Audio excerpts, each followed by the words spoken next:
Welcome to the Daily QCI, Monday, June 9th.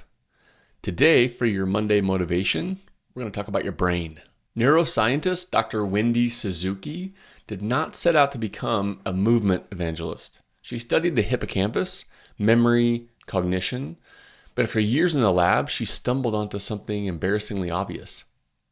Exercise works for the brain. Not just for your waistline, but for your focus, mood, memory, and long-term brain health.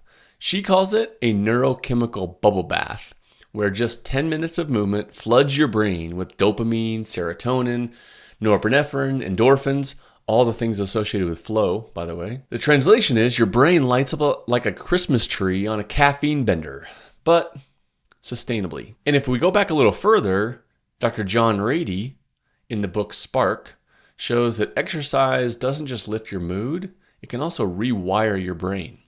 In his studies, if you haven't picked up the book, you should, what he found was that exercise boosts brain-derived neurotrophic factor, that's BDNF, what he called Miracle-Gro for your brain, because it strengthens the connections between the cortex and the hippocampus, it boosts cognitive flexibility, it grows new brain cells, where aerobic activity increases neurogenesis, especially in the hippocampus, which is where learning and memory are housed. It also can make you less reactive and more resilient, which can rewire your relationship with anxiety or handling difficult decisions and circumstances. So name the area: cognitive flexibility, emotional regulation, memory, academic performance, cognitive performance.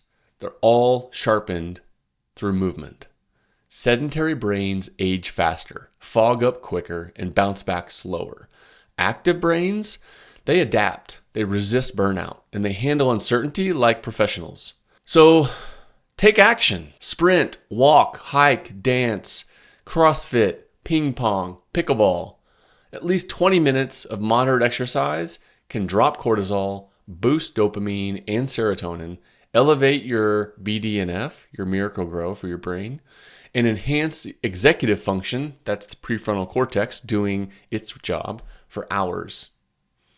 And if you can't handle that quite yet, just walk 10 minutes a day. You will still be feeding your brain the good stuff. Schedule movement like you would a meeting. Better yet, have a walking meeting. Combine that with some breath work, meditation, and then repeat that tomorrow. Smart leaders build movement into the culture, not just wellness perks, but brain performance tools.